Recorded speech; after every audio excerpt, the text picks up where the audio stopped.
અમેરિકામાં ગુજરાતીઓ અને પટેલો શાંત સ્વભાવ, ભરપૂર મહેનત અને વેપારી પ્રજા તરીકે જાણીતા છે. ત્યારે સવાલ થાય છે કે શું કોઈ ગુજરાતી યુવાન બેફામ સ્પીડ અને નશામાં ડ્રાઇવિંગ કરીને કોઈનો જીવ લઈ શકે છે? અમેરિકાના કેલિફોર્નિયાના સેન રેમોનમાં બનેલી એક ભયાનક ઘટનાના કારણે આ પ્રશ્ન ઊભો થયો છે.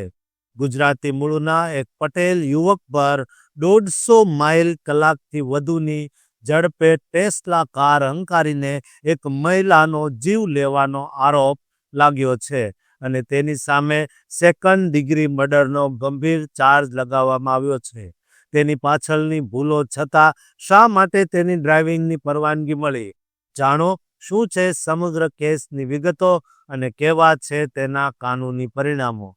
કેલિફોર્નિયાના સેન રેમોનમાં 29 નવેમ્બર 2025ના શનિવારના બપોરે 3:3:30 વાગ્યા આસપાસ ક્રોક કેન્યોન રોડ પર એક હૃદયદ્રાવક એક્સિડન્ટ થયો.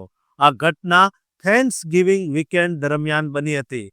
પ્લેઝન્ટના 27-28 વર્ષના ભારતીય મૂળના યુવાન બાદલ ઢોલરિયા દ્વારા ચલાવવામાં આવી રહેલી ટેસ્લા મોડલ એસ કારે ફોર્ડ બ્રોન્કોના એસયુવી પાછળના પેસેન્જર સાઇડને જોરદાર ટક્કર મારી. તપાસમાં જાણવા મળ્યું કે ટક્કર વખતે ટેસ્લાની સ્પીડ 150 માઇલ પ્રતિ કલાકથી વધુની હતી, જ્યારે પ્રારંભિક સ્પીડ પણ 150થી વધુ નોંધાઈ હતી. આટલી અત્યંત ઝુકાવવાળી ડ્રાઇવિંગને કારણે કારને મોટું નુકસાન થયું. આ ભયાનક ટક્કરના કારણે બ્રોન્કોની પાછળની સીટ પર બેઠેલા 41 વર્ષના એલિક્સ મારી સ્પાર્ક્સનું ઘટના સ્થળે જ એટલે કે સ્પોટ પર જ મોત નીપજ્યું. આ મહિલા કાસ્ટ્રો વેલીની રહેવાસી હતી. બ્રોન્કોના 40 વર્ષના ડ્રાઈવરને ગંભીર ઈજા થઈ હતી, પરંતુ હોસ્પિટલમાં સારવાર પછી તેમને રજા આપવામાં આવી.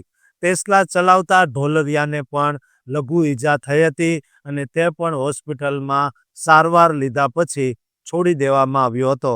સેન રેમોન પોલીસના જણાવ્યા અનુસાર બાદલ ઢોલરિયા દારૂના નશામાં હતો અને તેના બ્લડ ટેસ્ટમાં બ્લડ આલ્કોહોલ કન્ટેન્ટ 0.08% મળી આવ્યું હતું. આ કારણે કોન્ટ્રા કોસ્ટા કાઉન્ટીના જિલ્લા એટર્ની ડાયના બેકને ઢોલરિયા પર 4 ડિસેમ્બર 2025ના રોજ ગંભીર ચાર્જ લગાવ્યા છે. તેમાં સૌથી મોટો અને ગંભીર ચાર્જ સેકન્ડ ડિગ્રી મર્ડરનો છે, જેમાં ઇમ્પ્લાઇડ મેલિસ એટલે કે જાણી જોઈને જોખમી વર્તન કરીને મોત નિપજાવવાનો આધાર છે.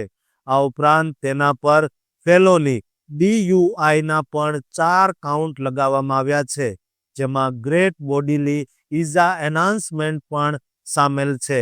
બાદલ ઢોલરિયાને $1.2 મિલિયન બેલ પર માર્ટિનેઝ ડિટેન્શન ફેસિલિટીમાં કસ્ટડીમાં રાખવામાં આવ્યો છે.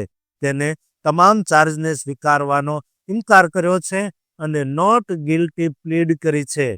જો મર્ડરનો ચાર્જ સાબિત થાય તો તેને કેલિફોર્નિયાના કાયદા અનુસાર 15 વર્ષથી લઈને આજીવન કેદની સજા થઈ શકે છે.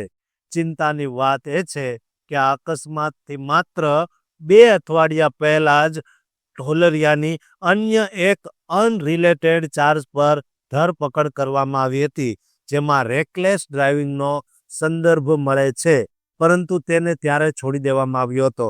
લોકો અને મીડિયા આઉટલેટ્સમાં સવાલ ઉઠી રહ્યો છે કે જો તે સમયે સખત પગલાં લેવાયા હોત તો આ દુર્ઘટના ટાળી શકાય હોત.